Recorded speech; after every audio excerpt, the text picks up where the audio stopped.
జై గురుదేవ దత్త, శ్రీ గురుదత్త, జై గురుదత్త.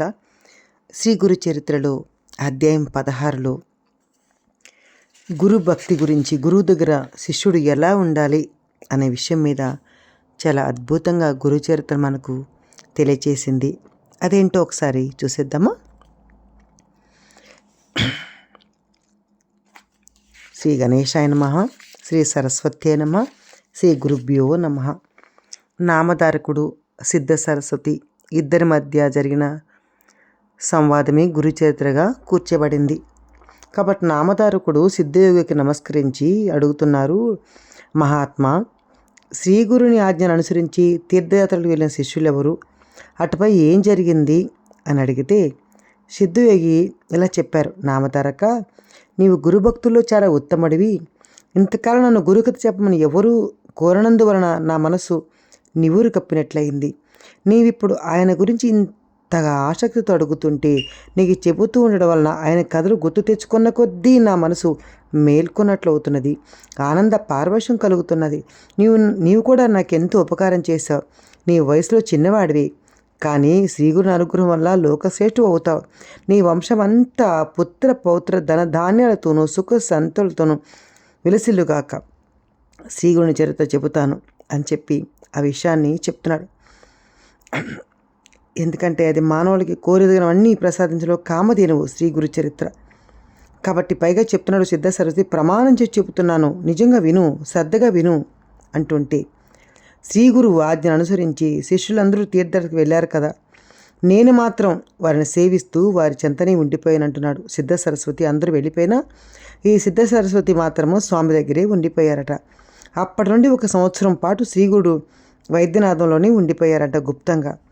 ఒకనాడు ఒక బ్రాహ్మణుడు వచ్చి స్వామికి సాష్టాంగ నమస్కారం చేశాడు. అతను అడుగుతున్నాడు, స్వామి, నేను ఆత్మసిద్ధిగా ఎంతో కాలం పాటుపడ్డాను కదా, ఎంత తపస్సు చేసినా కానీ నా మనసు ఏమాత్రం ప్రశాంతం అవ్వలేదు. కానీ మీ దర్శనం చేతనే నాకెంతో ఆనందం కలుగుతున్నది. నా మనసులో స్థిరం అవ్వకపోవడానికి కారణం ఏమిటి? మీరు లోకాలను తరింపు చేయడానికి అవతరించిన దైవస్వరూపులు కదా, నన్ను అనుగ్రహించి నాకు తగిన ఉపదేశం చెప్పండి అని అడుగుతుంటే అప్పుడు స్వామి అడుగుతున్నారు, అయ్యా నాయన, నువ్వు గురువును ఆశ్రయించకుండానే తపస్సు ఎలా చేశావు అని అడిగారు. స్వామి, నేను చాలా కాలం గురువుని సేవించాను, కానీ ఆయన నా చేత అన్ని సేవలు చేయించుకుంటూ నన్ను ఎప్పుడు తిడుతూ ఉండేవాడు, కానీ నాకేమీ నేర్పలేదు. ఎప్పటికప్పుడు నాకు బుద్ధి ఇంకా స్థిరం కాలేదు అని చెప్పి నాకు ఏమీ వేదం కానీ శాస్త్రం కానీ భాష్యం కానీ చెప్పలేదు. అందువలన ఒకసారి నేను ఆయన చెప్పిన సేవ చేయలేదు. అప్పుడు ఆయన నాపై ఎంతో కోపించి తీవ్రంగా నిందించాడు. అందుకే నేను ఆయన విడిచి వచ్చేసాను అన్నాడు. అప్పుడు శ్రీగుడు, అయ్యోయ్యో, ఎంత పని చేశావురా. గురువును ఎవరైనా నిందిస్తే వాళ్ళకి అసలు ఇహంలో పరంలో సుఖం ఉండదు, అసలు జ్ఞానం ఎప్పటికీ రాదు వాళ్ళకి.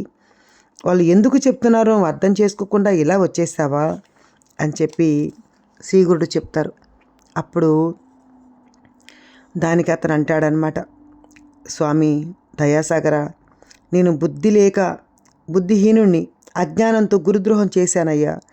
గురువును ఎలా తెలుసుకోవాలో సేవించాలో నన్ను తెలిపి నన్ను ఉద్ధరించండి అంటే, అప్పుడు శ్రీగురుడు అంత చేసినా సరే తను దైన్యంగా కరిగిపోయి, అపారమైన ప్రేమ కదా భగవంతుడి, కాబట్టి ఆ ప్రేమకు కరిగిపోయి, నాయనా, గురువే తల్లి తండ్రి, ఆయనే సర్వస్వం, బ్రహ్మ విష్ణు మహేశ్వరులు దేవాతి దేవుడు సర్వస్వము గురువే, కాబట్టి గురువు ఒక్కరే ఉద్ధరించగలరు అని చెప్పి చక్కగా నీకు ఒక కథ చెప్తాను అని చెప్తున్నారు.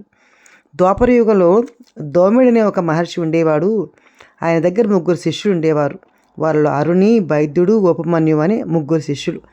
ఆయన శిష్యులు వేదం అభ్యసిస్తూ ఆయన శ్రద్ధతో సేవిస్తూ ఉండారు. ఎప్పుడైనా గురువు శిష్యులకి అహంకారము అంతా తొలగింపలా చేస్తారన్నమాట గురువు. కాబట్టి దోషాలు తొలగి మనసుకు శుద్ధి కలగడానికి వెనుకటి గురువులు ఏం చేసేవాళ్ళు, సేవ చేయిస్తూ ఉండేవారు. అతను సేవను బట్టి గురుభక్తిని మనశుద్ధిని నిరూపించి అనుగ్రహించేవారన్నమాట. కాబట్టి ఒకసారి ఆ 3 శిష్యులు ఒక అతను పిలుస్తారు, నువ్వు మన పొలానికి వెళ్ళి చెరువు నుండి దాన్ని నీరు పెట్టు, లేకపోతే వరి పైరు ఎండిపోతుందిరా అన్నారు. వెంటనే అరుణి అనే అతను వెళ్ళి చెరువు నుండి కాలువ ద్వారా నీరు పెట్టాడు. కానీ కాలువకు ఒక చోట గండిపడి నీళ్ళన్నీ పల్లానికి పోతూ ఉన్నాయి. మట్టి రాళ్ళు ఎంత వేసినా సరే కట్ట నిలవలేదు. అప్పుడు అతడు అయ్యో ప్రాణం పోయినా సరే గురువు చెప్పింది చెయ్యాలి కదా అని ఆ గండికి తాను అడ్డం పడుకొని గురువుని ధ్యానిస్తూ ఉన్నాడు. అప్పుడు నీరు అతని మీదుగా పొలాన్ని ప్రవహించింది. చీకటి పడినా కూడా అరుణి ఆశ్రమానికి రాకపోయేసరికి గురువే వెతుక్కుంటూ వచ్చి పొలం నిండుగా నీరు ఉండడం గమనించాడు. కానీ శిష్యుడు కనిపించలేదు. ఏ పులి బారినైనా పడ్డాడేమో అనుకొని అనుమానించి గట్టిగా పిలిచాడు. అప్పుడు అరుణి సమాధానం ఇయ్యక కొంచెంగా శబ్దం చేశాడు. మరి నీరంతా నిండిపోయాయి కదా, పాపం ఎలా చేస్తాడు? దాన్ని బట్టి ఓహో ఇక్కడెక్కడో ఉన్నాడు అని అప్పుడు శిష్యుని దగ్గరికి వచ్చి లేవనెత్తి కౌగిలించుకొని అంటే గురుసేవ ఇంత గొప్పగా చేసేవారా అని అతనికి అనుగ్రహం ఇచ్చేసి సర్వశాస్త్ర పారంగతునిలాగా చేశాడు. అప్పుడు దౌమ్య మహర్షి, నాయన నువ్వు ఇంటికి వెళ్ళి అప్పుడు కన్యని వివాహమాడి చక్కగా స్వధర్మాన్ని ఆచరించు అని చెప్పి ఆదేశించారు. అప్పుడు గురువుకు నమస్కరించి ఇంటికి వెళ్ళి లోకపూజ్యుడయ్యాడనమాట అరుణి అన్నతను. ఇంకొకసారి మళ్ళీ దౌముని రెండో శిష్యుని పిలిచాడు. నాయన పైరు పంటకొచ్చింది, నీవు రోజు కాపలా కాసి దాన్ని ఇంటికి చేర్చు అని చెప్పాడు. అప్పుడు అబ్బా గురుసేవ లభిస్తేనే చాలు ఆనందంతో పొంగిపోయేవారు ఆనాటి శిష్యులు. కాబట్టి పైరునెంతో జాగ్రత్తగా సంరక్షించి పంట పక్వానికి వచ్చాక కోయించాడు. ధాన్యమంతా ఒక రాశిగా పోయించాడు. అప్పుడు ఆయనకు ఒక బండి ఒక దున్నపోతునిచ్చి ధాన్యం ఇంటికి చేర్చమని చెప్పాడు. అతను ఆ బండి కాడికి ఒక పక్క దున్నపోతుని కట్టి మరొక దున్నపోత లేదు కాబట్టి రెండో వైపు కాడిని తన భుజాన వేసుకొని దాన్ని ఇంటికి తీసుకొస్తున్నాడు. దారిలో ఒక చోట బురదలో ఆ దున్నపోతు కూరుకుపోయింది. అప్పుడు వైద్యుడు దున్నపోతును విడిపించి తనొక్కడే బండిని బురదలో నుంచి లాక్కడానికి ప్రయత్నించి ఆ శ్రమకు పాపం ఓరులేక ఆ కష్టానికి ఓరులేక స్పృహ తప్పి పడిపోయాడు ఆ బురదలో. అప్పుడు కొంతసేపటికి మళ్ళీ గురువే వచ్చి ఎత్తుక్కున్నాడు. అప్పుడు గురుసేవ అబ్బా ఇక్కడున్నావా అని గురుసేవ దీక్ష మెచ్చి అతని మెడలో నుంచి ఆ కాడెంత తొలగించి అప్పుడు లేవ తీసుకుని ఆ బురదలని అతని కౌగిలించుకొని అనుగ్రహించాడు. వెంటనే వేదశాస్త్ర విజ్ఞానమంతా అతనిలో మేల్కొన్నది. గురువు అతనికి సెలవు ఇచ్చి ఇంటికి పంపారు. కొద్ది కాలం అతను కూడా అరుణి వలె లోక ప్రసిద్ధుడయ్యాడు. ఇంకా మూడవ శిష్యుని పిలిచి అతను ఏం చేసేవాడు, అతిగా బోధన చేసేవాడు. అందువల్ల అతను విద్యాభ్యాసంలో అతని మనసు నిలిచేది కాదు. ఇతను ఎలాగైనా గొప్పవాణిగా చేయాలి, ఈ శిష్యుని కూడా గొప్ప దారిలో పెట్టాలనుకున్నాడు. అప్పుడు ఒకరోజు పిలిచాడు, చాలా పరీక్ష పెట్టాడు. నాయనా నీవు గోవుల్ని అడవుకు తీసుకొని పోయి మేపుకొస్తూ ఉండు అని చెప్పారు. ఇంకా ఉపమన్యు అనే అతను గోవుల్ని అడవికి తీసుకెళ్లాడు, మేపుకొస్తున్నాడు. కొంతసేపటికి అతడికి చాలా ఆకలి వేయసాగింది. వెంటనే అతడు మళ్ళీ ఆవులు ఇంటికి తోలుకొచ్చాడు. ఇంకా దౌమెడది చూసి నువ్వు ప్రతిరోజు సాయంకాలంలాగా వెళ్ళి ఆవులు మేపుకురావాలి అన్నాడు. మరుసటి నుండి ఆవులు మేస్తుండగా బాగా ఆకలేనప్పుడు అతడు స్నానం చేసి మళ్ళీ అంత భక్తిలో కూడా స్నానం చేసి సంధ్యవార్చుకొని దగ్గరలో ఉన్న అక్కడ బ్రాహ్మణుల ఇంటికి వెళ్తే వాళ్ళ ఇంటికి వెళ్ళి భిక్ష తెచ్చుకొని మంచిగా భోంచేశాడు. అందువలన కొద్ది కాలానికి మరీ చాలా లావెక్కి మంచిగా అయ్యాడు. అది గమనించాడు. ఏంటి అడుగుతుంటే గురువు అడిగాడు, నన్ను విడిచి నువ్వు భోజనం చేస్తావట్రా, నువ్వు భిక్ష తెచ్చినావు కదా, ఆ భిక్ష నాకివ్వు అని అడిగాడు. అప్పుడు మళ్ళీ నాకు ఇచ్చి నువ్వు ఆవులు మేపుకురా అన్నాడు. ఇంకా గురువు ఆజ్ఞ పాటించాలి కదా. కాబట్టి ఉపమన్యు అలా చేస్తుండడం వలన ఆకలి బాధేస్తూ ఉంది. మరి చేశాడు కదా, అందుకని ఏం చేశాడు, మళ్ళీ మొదటి భిక్ష గురువుకు అప్పగించి రెండోసారి భిక్ష తెచ్చుకొని తినసాగాడు. అందువల్ల అతను ఇంకా లావెక్కాడు. అప్పుడు మళ్ళీ అడిగాడు, అరే రెండో భిక్ష నాకు ఇచ్చే అన్నాడు. ఎందుకంటే ఇవన్నీ గురువుకు అవసరమే కాదు, శిష్యుణ్ణి దారిలో పెట్టాలి, శిక్షణ ఇవ్వాలి, దానికోసం అలా చేశారన్నమాట. కాబట్టి ఉపమన్యు ఏం బాధపడలా, అరే నా గురువు ఇలా చేశాడే, నన్ను పస్తులుంచుతున్నాడే, ఎందుకు అలా చేశాడని ఏమీ కొంచెం కూడా అతను బాధపడకుండా అతను మళ్ళీ భిక్ష తెచ్చి ఇచ్చేశాడు. సరే ఆవుల దగ్గర దూడలు తాగగా మిగిలిన పాలు తాగి పాపం ఆకలి తీర్చుకున్నాడు. ఎందుకంటే ఆకలి అంత భయంకరమైందనమాట. ఆకలికి ఏం చేయాలనో తోచినప్పుడు ఏదుంటే తినేస్తూ ఉంటాం అన్నమాట. కాబట్టి ఇతను ఏం చేశాడు, పాపం ఆ పాలు తాగి ఆకలి తీర్చుకోసాగాడు. అందువలన కొద్ది కాలంలోనే అతని శరీరం మరింతగా లావెక్కింది. మళ్ళీ అడిగాడు గురువు, ఎందుకు ఇంత బాగా ఇదైపోతున్నావు, పచ్చగా వచ్చేసావు, చక్కగా తెల్లగా వచ్చేసావు, లావెక్కావు, ఏంటి సంగతి అని. అరే నేను ఎట్లా తాగాను, అరే పిచ్చోడా, పశువులు ఎంగిలి పాలు తాగుతున్నావా, దూడలు తాగే పాలు తాగుతుంటే నువ్వు కూడా పశువు వల్ల బుద్ధిహీనుడు అయిపోతావురా, కానీ తాగద్దు అని గట్టిగా చెప్పేశాడు. గురువు మాటే వేదవాక్కు కాబట్టి అరే నిజమే కదా, గురువు చెప్పింది నిజమే, అక్షరాల పాటించడమే నా ధర్మం అనుకున్నాడు. ఆకలి తట్టుకోలేక ఏం చేశాడు, పసుపు పాలు తాగితే ఎంగులు అన్నాడు. కాబట్టి జిల్లేడు పాలు ఎంగిలు కాదు కదా అని తలిచి ఒక దొప్ప తీసుకొని, ఒక దొప్పలాగుంటుంది, ఆ దొప్పలో ఆ పాలు పడుతుండగా, అంటే పాపము జిల్లేడు పాలు ఇట్లా పిండుకుంటున్నాడు ఆకలికి, ఏం చేయాలి తెలియక. అప్పుడు ఆ పాలు అతని కళ్ళలో వచ్చింది. జిల్లేడు కాలు చాలా ప్రమాదం అన్నమాట. కాబట్టి అతని 2 కళ్ళు కనిపించలేదు. తర్వాత గోవును వెతుక్కుంటూ పోతూ పాపం బావిలో పడిపోయినాడు. అప్పుడు సాయంకాలం అయ్యేటప్పటికి ఇంకా రాలేదేంటి నా శిష్యుడు అనుకొని వెతుకుతూ మళ్ళీ గురువు వెళ్ళాడు. అప్పుడు ఆయన కేక విని ఉపమన్యు బావిలో పడిపోయాడు కదా. కాబట్టి ఆ మహర్షి లోపల నుంచి అరుస్తున్నాడు పాపం. అయితే ఆ మహర్షి బావి వద్దకు వెళ్ళి అతని దుస్థితిని తెలుసుకొని అప్పుడు అశ్విని దేవతలను ప్రార్థించు అన్నాడు. అంటే నేను ఇచ్చేస్తానని చెప్పలా, అశ్విని దేవతలను పూజించు అని చెప్పారు. అప్పుడు ఉపమన్యు అలా చేయగానే అతని దృష్టి వచ్చేసింది. అతడు బావి నుండి బయటకు వచ్చి గురువుకు నమస్కరించాడు. అప్పుడు దోమిల వారు గురుభక్తికి మెచ్చి అతని తలపై చేయి పెట్టి, నాయన నీ గురుభక్తి నలుదిక్కులా వ్యాపిస్తుంది, నువ్వు శిష్యుడు అంటే నీ శిష్యులు కూడా లోకవంతులు అవుతారు, నీ అంతటి వారు అవుతారు అని చెప్పి వారిలో ఒక ఉదంకుడని గొప్ప శిష్యుడు ఉంటాడు.